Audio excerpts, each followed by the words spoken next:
Number 2 on the Roper Report, Nintendo Switch 2 will officially be backward compatible with original Switch games. We're going to read Adam Bankhurst at IGN's report, but Super Chats, I need to know, how much does this move the needle for you? Is this a big deal? Did you care about your library coming over with you? Let us know. Back to Adam Bankhurst. Nintendo has confirmed that the yet-to-be-announced Switch 2 will be backward compatible with the original Switch games and feature Nintendo Switch Online. Nintendo president shared the news during the company's corporate management policy briefing, revealing a bit about the successor to 2017's Nintendo Switch. Nintendo wrote on Twitter, "This is Furukawa. At today's corporate management policy briefing, we announced that Nintendo Switch software will also be playable on the successor to Nintendo Switch. Nintendo Switch Online will be available on successor to Nintendo Switch as well. Further information about the successor to Nintendo Switch, including its compatibility with Nintendo Switch, will be announced at a later date." End quote. I love when they speak so funny about things like the successor to the Nintendo most Switch, corporate or speak. Untitled sequel to Breath of the Wild, or untitled Breath of the Wild sequel. I just love that stuff. It's so funny to look back on. But yeah, this is amazing news. I do not think it's a surprise at all. We've been talking about this stuff for the last year or so, if not more. And a lot of people were doubting it. Me and Bless have talked about this a lot on Games Daily specifically. Yeah. And the amount of times people are like, Tim, like, weird Nintendo decisions, like, it's not going to be backwards compatible. I'm like, y'all need to look at what Nintendo's been doing this generation. Like, there was no way that it wasn't going to be backwards compatible with the Switch. Hope so, yeah. And there was no way that they weren't going to continue the NSO moving forward into this. So this is great news. Like, this is what these are the right moves. This is what Nintendo needs to do. They need to continue the success that they had with the Switch. Major success. The biggest success we've ever seen. But what I love about it is looking at NSO and looking at the value of NSO, of how it's built over the years, where you look at it and you're just like, just let me buy the games and all that stuff. And I get there's still a lot of validity to some of those complaints, but now you look at it and the majority of games are there on NES, SNES, N64, Genesis. Like, the list goes on. There's still some omissions, Barrett. I'm still thinking about you. Okay, one day we're going to get donked up. Today's not that Get day. double donked up on a Tuesday. But we're so close. Like, all jokes aside, it's like we have quite the library available on Nintendo Switch Online. Game Boy Advance. Like, again, still some omissions. Where are the Pokemon games? We also know where the Pokemon games are. That's, you know what I mean? That's when the Pokemon's anniversary is coming up. They'll do something at some point. But anyways, they clearly are trying to invest in making it a value. Nintendo Music being added. Yeah, that could be seen as a weird Nintendo decision. There's some parts about that are, but there's also really awesome parts about that do truly add value to Nintendo Switch Online. So them continuing that service to the next console is great, because this is a Nintendo acting modern. And it's silly to say modern for something that was modern a generation ago for all the other guys. But that's how Nintendo rolls by design. Like, Nintendo defaulting to HD not happening until the Wii U era, which then essentially Take-Two with the Switch, right? That was them a generation behind that. Well, there's still majority of games 4x3. You could play them 16:9 if you like use the right cables and all that shit. But like, that's wild. That's what I do, man. The composite component, crazy stuff. But now the generation they're behind on is about that. The online account ecosystem and digital game library. And we saw PlayStation be able to, from the PS3 to PS4 to PS5, but really it was the PS4 that was able to, from the jump, have that going, where your PSN account has always mattered. Xbox is the best example of this. Of course. You know, going all the way back. Yeah. But as a Nintendo fan, I'm incredibly happy that I believe in them for the first time, that they're making the right decisions. They're making the right decisions with my account. They're making the right weird decisions. They're still making weird decisions because they're Nintendo. Here's an Alarmo, but they're also not cutting their nose off despite their their core console stuff, and to me knowing that my backlog of Switch games, my library of Switch games, that I would say the greatest library of games consoles ever had. I have all of them right there still on my Switch too. Yeah. What's this mean for re-releases? What's this mean for patch updates for the Switch 2 and all that stuff? What does it mean for cartridges? What's it mean for cartridges? I mean, looking at Kebabs Nintendo's writes past, in and she says, I hope this includes the physical carts. Looking at Nintendo's past, it's going to. That's what they do. Look at the Wii could play GameCube games. The Wii literally had GameCube controller ports. Like, Nintendo does value that type of stuff. And they don't want to shoot themselves in the foot. Like when it comes to these type of choices, like they know how many people buy physically. We know how many people buy physically, and we know Dozens. that because when people are on the Nintendo side, that's not true. Kidding, I know, but it's important. But it's important to look at the NPD reports, and we look at the sales in a month of video games. And when Nintendo puts out a new game, how high on that list they are, and that doesn't include digital. Sure, that's just physical. Like, sure. That shows the dominance of the physical market for Nintendo fans. So it's got to include cartridges. I think it definitely has to have a cartridge slot on here. I mean, even the Game Boy Advance was compatible with Game Boy Color games and Game Boy games. It looked silly, yeah, but it's cool. But it worked. It worked. That was cool. I very much think that the cartridges are going to work on the Switch too. They have to. This episode's brought to you by Phasmophobia. The genre-defining horror game is finally out now on consoles. Yes, that's right. The phenomenon that is Phasmophobia has finally entered console early access on PS5, PSVR 2, and Xbox Series X and S, with full cross-play support across all platforms from day one. Join the already almost 20 million players on Steam, including our very own Snowbike Mike, and get ready for some spine-chilling ghost hunting with up to 3 friends. Experience the horror as you investigate immersive haunted locations and gather evidence to help you succeed. With several different ghost types and unique traits, no ghost hunt is ever the same.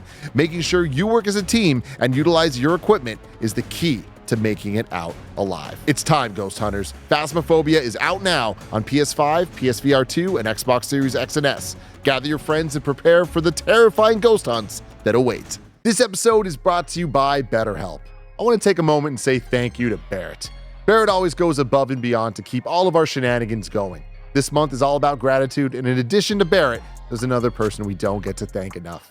Ourselves. It's sometimes hard to remind ourselves that we're trying our best to make sense of everything, and in this crazy world that isn't easy. Therapy helps you find your strengths so you can ditch the extreme resolutions and make changes that really stick.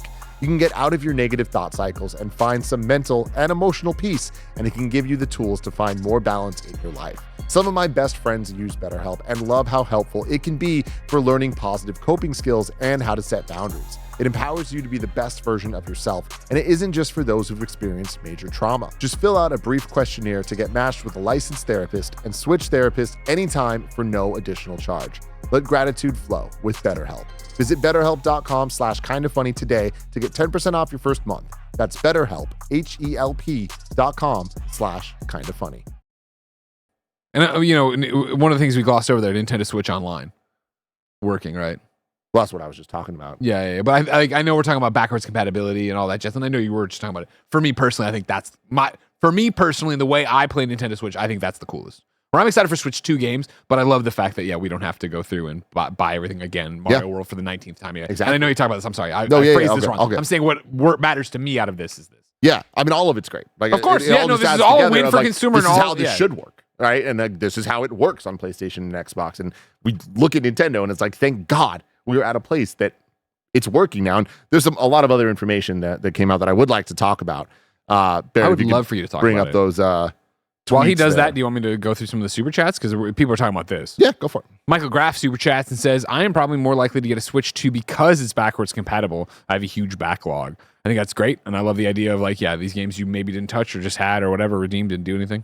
Benny B. Good says, I don't have a Switch yet, PlayStation all day. But when I was about to get a Switch, they announced the Switch 2 unofficially. So I'm still waiting, but am more inclined to get a Lite until the 2 comes out. Well, okay. Couple things I want to break down there. One is definitely wait for the 2.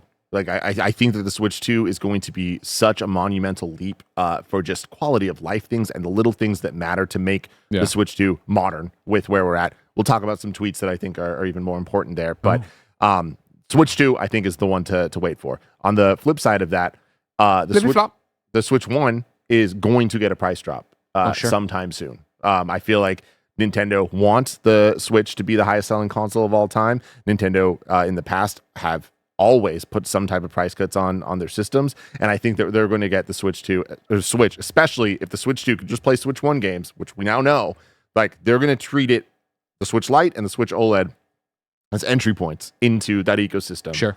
So yeah, I think there'll be significant price drops. And then the next thing, the Switch Lite is a fantastic system. I love it so much. Every time you let me touch that, I'm like, this is nice. It's really, really, really nice. It's so light, and having the controllers actually like part of the hardware, so you don't get that weird like loose Joy-Con feel and all of that stuff. Like, it is just such a beautiful, nice little portable system. The only issue is it's not OLED, and that's a huge issue for me.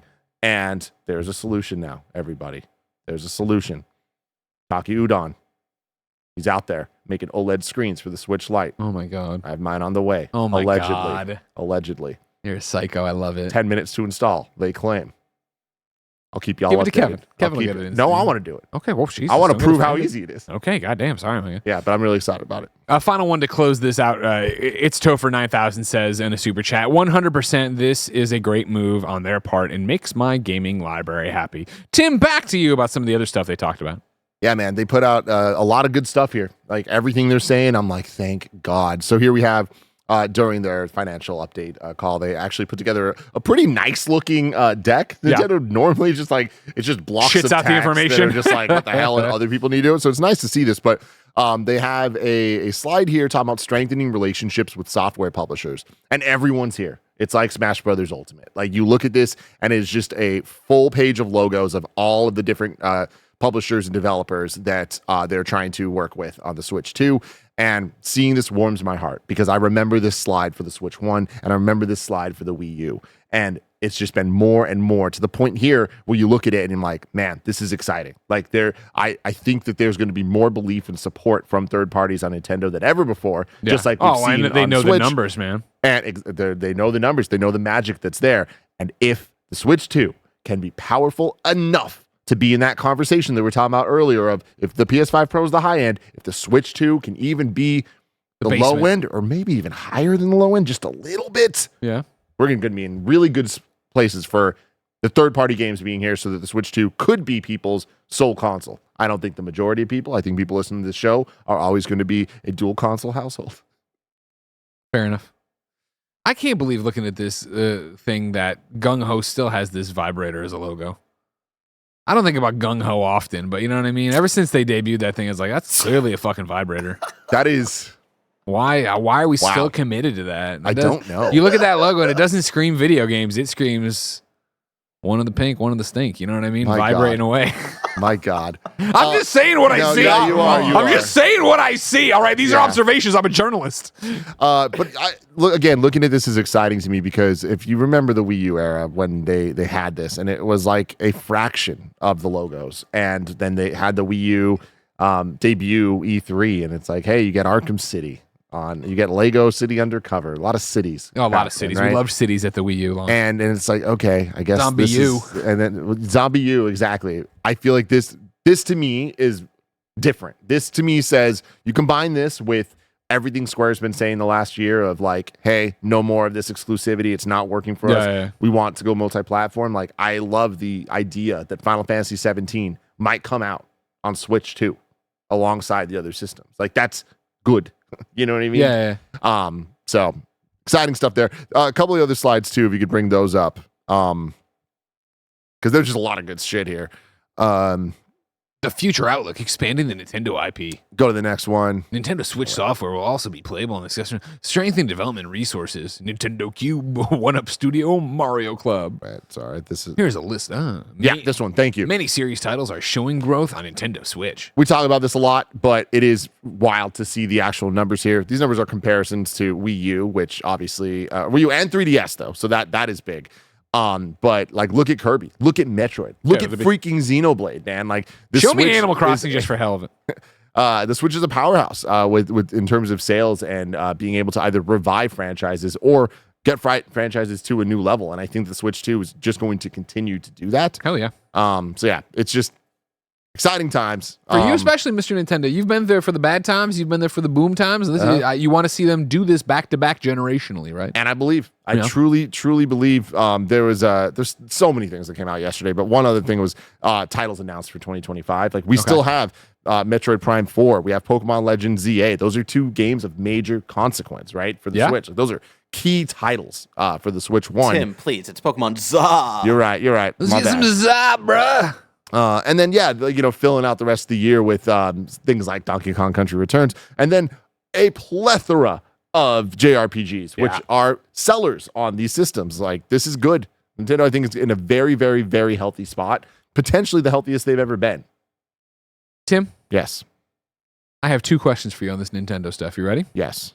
Michael Graff gives you an easy one. Tim, what Joy-Cons or grip are you currently using on your Switch these days? The world has watched you try every grip known to man. Don't get me started, man. It's just, anytime I fall in love with one, I fall out of love. Oh, no. So there's always just some issue where it's like, oh, well, after extended play, the plastic kind of rubs me the wrong way. Or like, there's just always some issue, man. Like, I don't have any that I like 100% stand by at this point. Fair enough. It's a rough world out there. But the Momocon 6S, I think it's called, the Joy-Cons, those I would say are the best overall in terms of getting like a actual quality controller experience with the Switch in Joy-Con mode.